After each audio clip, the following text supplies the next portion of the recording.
Morning, everyone. Good to see you all. Day 10.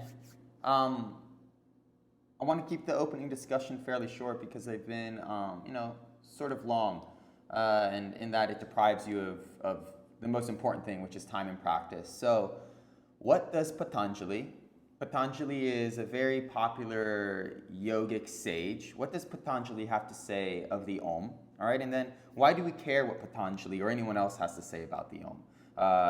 This has to do with the second point, which is what we are really learning to do with this mantra is we're learning how to apply abstract meaning, and we're understanding in that the value of meaning and how subjective it truly is. And so Patanjali's book, the Yoga Sutras, they're broken into 4 different books, and he mentions or refers to the Om in the first book called Samadhi Pada. And Samadhi Pada is essentially referencing how a practitioner, someone like you, someone like me, would work to successfully reach Samadhi. And Samadhi, Sama, is sameness or equivalence, and Di refers to divinity. So how does someone unite with divinity?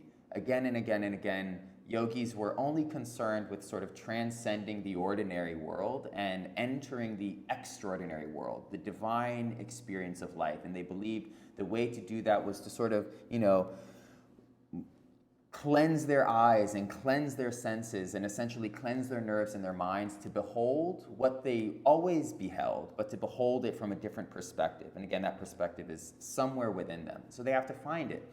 And so Samadhi is the achievement of that extraordinary world. And so in this dissertation, essentially, Patanjali is explaining in great detail the nature of the mind and explains that the key of yoga is focus. It's nirodha. You need to learn how to restrain the thoughts and not really direct them into one thing or another thing, but restrain them until the mind is more like a lake. It is motionless or thoughtless versus an ocean. Good thoughts or bad thoughts, they all need to be repressed so that the mind, like a lake now, without ripples, reflects the true nature of the world. And so this metaphor really helps us understand the validity of being thoughtless, which is very, very difficult. And the Om should help us get there as we enter a flow state, which we already discussed. But he's explaining this in great detail. And then towards the end of the first section of this book, the Samadhi Pada, he starts to mention other ways in which a yogi, other paths in which a yogi can attain samadhi. And he starts to talk about Isvara. Isvara is the concept of God. And then he says that the Om is the sound or the word that represents Isvara. So you can also, instead of meditating on God, on Isvara, you could also chant the Om. And he explains the validity and the value of the Om. And that's sort of it. The Om has 2 sutras in the book itself. But then after the Om, he starts referencing other techniques like breath retention and like extreme focus. And after this list, at the very end, he essentially says, or you can do all these things that I've suggested, or you can just focus on things that you as a person, you as an individual, believe is good. And so he sort of undermines the entire process and really elevates the subjectivity of the individual practitioner and what it means to be a human being, saying, just do what you think is good intensely and you will achieve samadhi.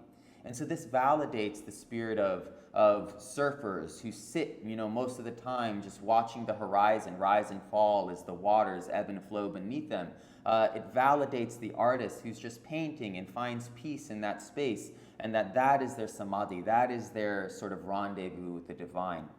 And so what I gather from this is what we're really learning to do as people, especially with these techniques, is we're learning to trust that we ourselves have the power to apply meaning, abstract meaning, to things that are inherently meaningless. Art, in terms of our biology, is meaningless. Like the high philosophies and complications and theories of what the soul is and what our relationship to the divine is are meaningless. They don't put food on our table. They don't necessarily protect us from the dangers of our environment, but they mean something to us.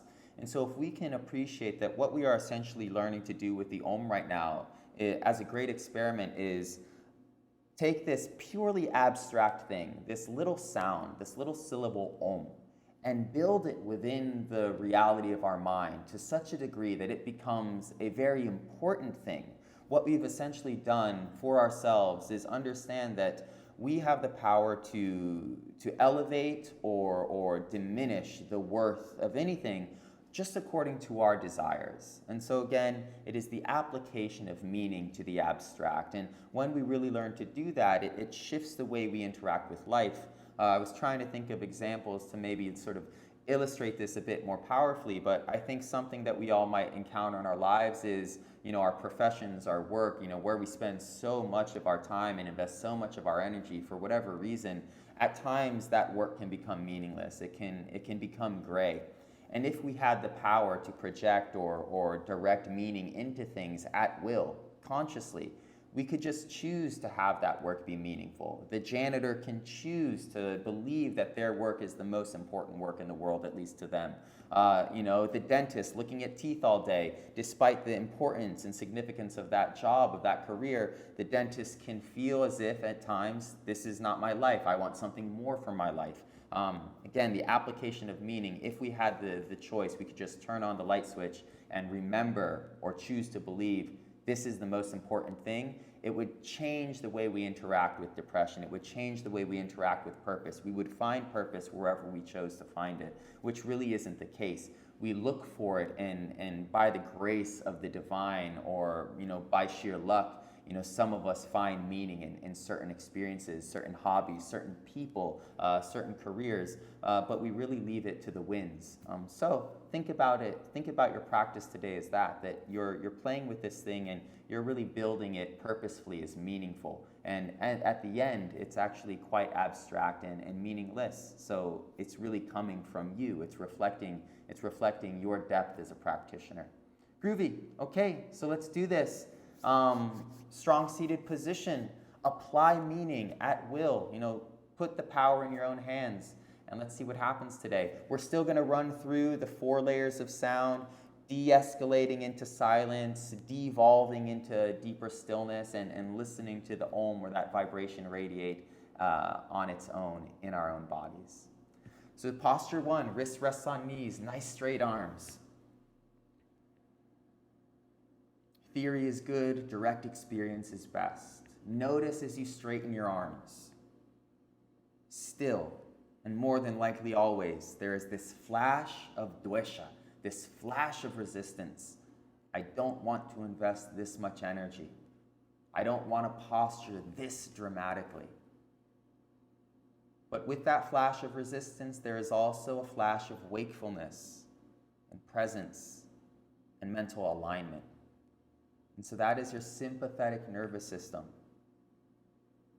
Your emotions are the construct of this part of your biology, and they overtake us. Hence Patanjali's advice, control the mind. Palms are open, fingers pointing to the sky. Take the time to feel the buzzing in your fingertips. This will ground the mind, help neutralize thoughts. Feel this buzzing sensation the way you would smell a flower, the way you would feel a gust of wind on a hot day. If you can't feel these sensations, now or at any point in your practice, it's a skill. Like eyes dilating in a dark room, your attention has to dilate. It has to get used to the inner experience. And in time, these sensations will emerge seemingly out of nowhere. If you can feel your fingertips buzzing, feel your fingers themselves. If you can feel your fingers, feel your hands. If you can feel your hands, feel your arms. If you can feel your arms, feel your chest, so on and so forth.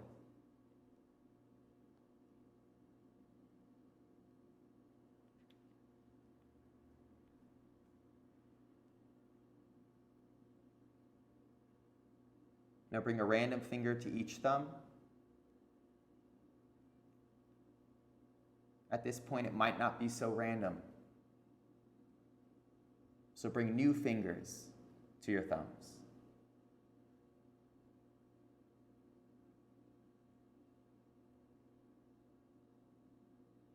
And now the liberated breath. Breathe deeply into the stomach into the chest. Just avoid the upper collarbone region. Why? The lower lobes of the lungs are connected to the parasympathetic nervous system, to peace. The upper lobes of the lungs are connected to the sympathetic nervous system, aversion. And we want peace. So we breathe in a way that facilitates peace biologically. If you experience peace in your body, relaxation in the muscles, tranquility in the mind, if that happens to you in the next couple minutes, bring your hands to heart center to honor it. If it doesn't happen, it doesn't happen. But don't honor the idea of peace or the wish of peace. Honor the actual encounter.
And again, whether peace came or it didn't come, all is good.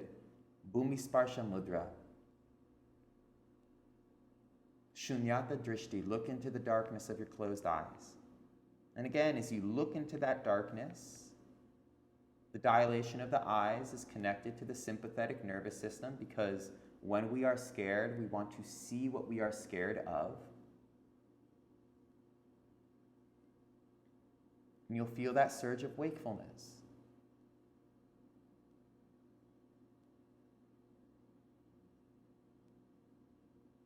Before we chant the Om, just consider the Om is truly arbitrary. It means nothing. It's a sound. Stacked with philosophy. Rationalized through centuries, through adepts. But at its core, it's meaningless. Until we, the practitioner, feed meaning into it. And this is the truth with life as well. A stranger is meaningless until we choose to befriend them.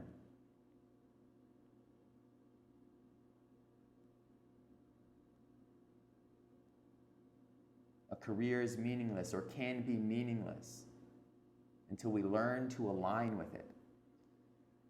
We often let that meaning come spontaneously.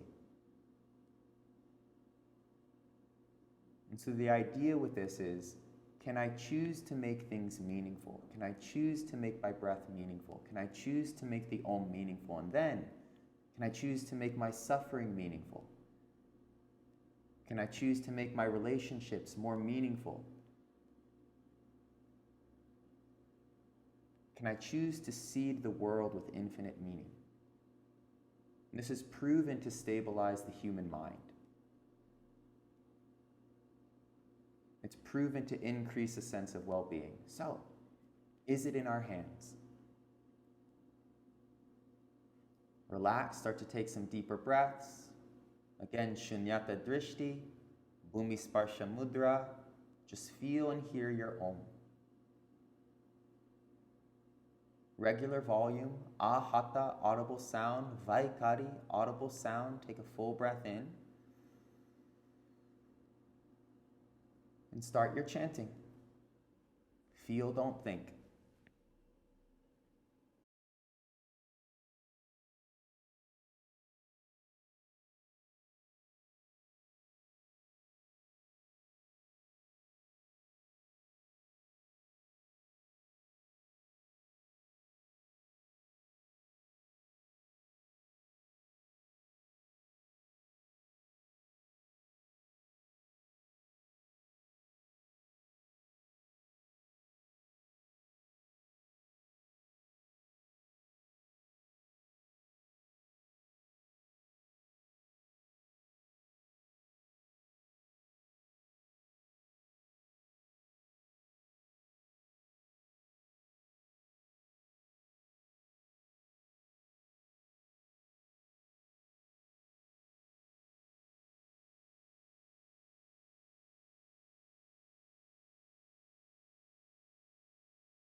Whisper the Om. This symbolizes Madhyam, infra and ultrasonic sound, the sound that can't be heard or almost can't be heard.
Chant the Om in the mind, Pashyanti.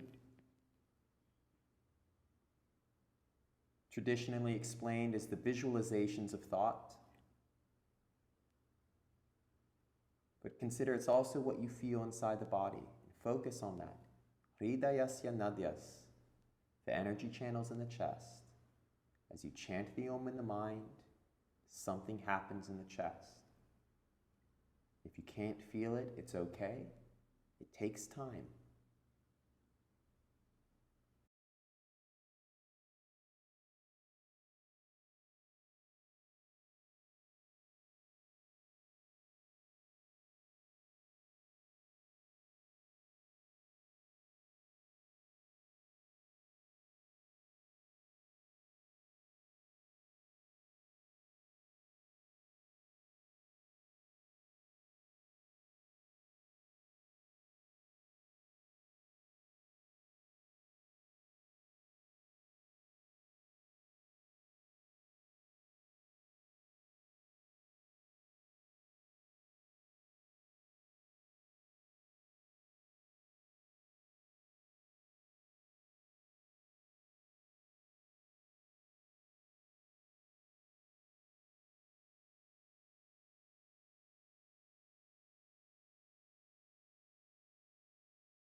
stop chanting the mind, or stop chanting the Om in the mind, and just feel the resonance in the body persists.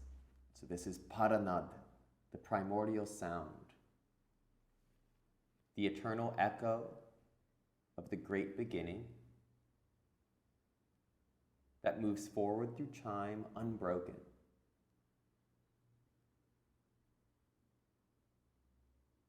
And so as you feel your body hum, just appreciate and consider that hum is the beginning.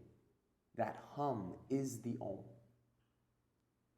And what it signifies biologically is that you are still alive. You're still here. And what it supports is an ability to appreciate that fundamental truth.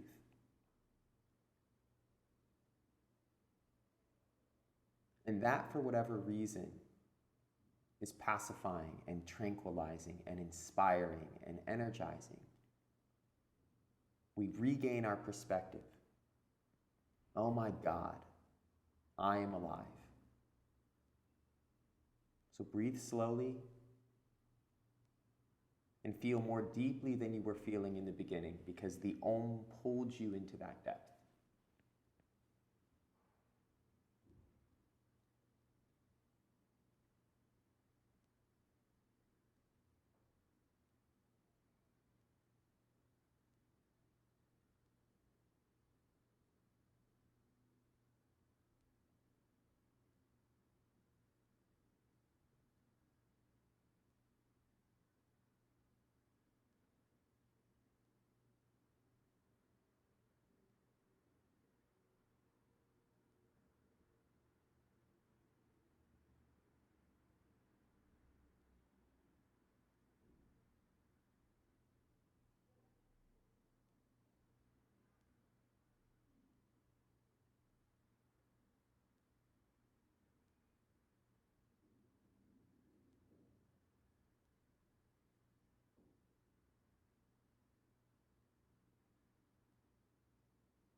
Now bring your hands to heart center, lengthen the spine.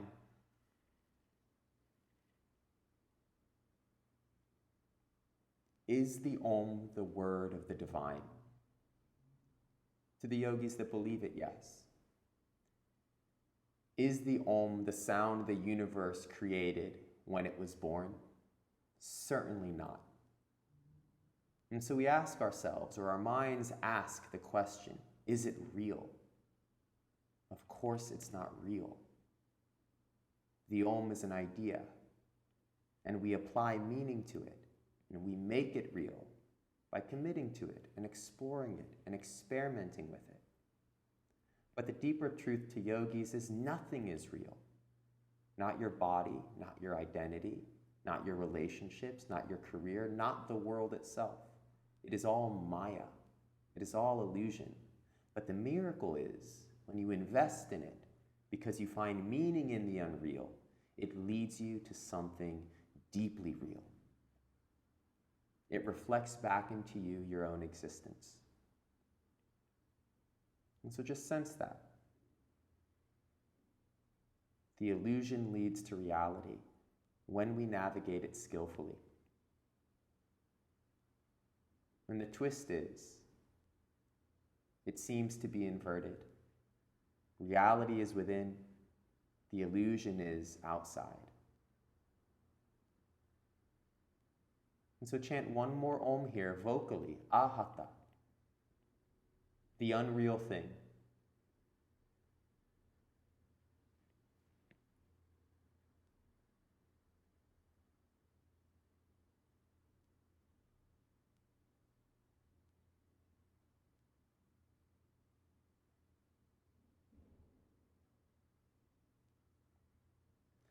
Thumb knuckles to third eye center, back to technique.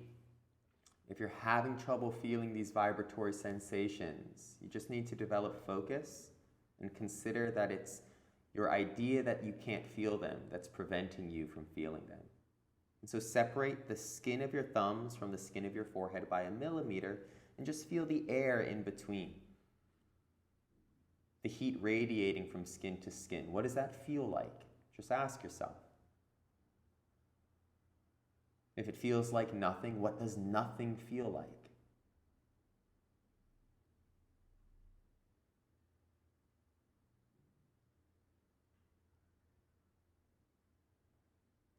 And for those that can feel it, that is the same vibration within the chest. That is the Om.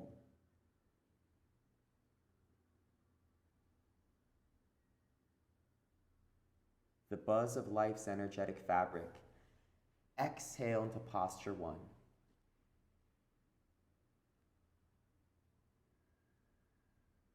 What is real is within. The illusion is outside. And to learn how to consciously apply meaning to that illusion is an extraordinary skill.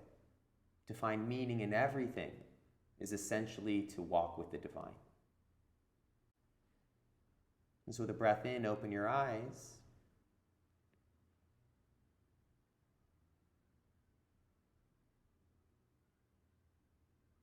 Blink your eyes, wash the trance of your practice away.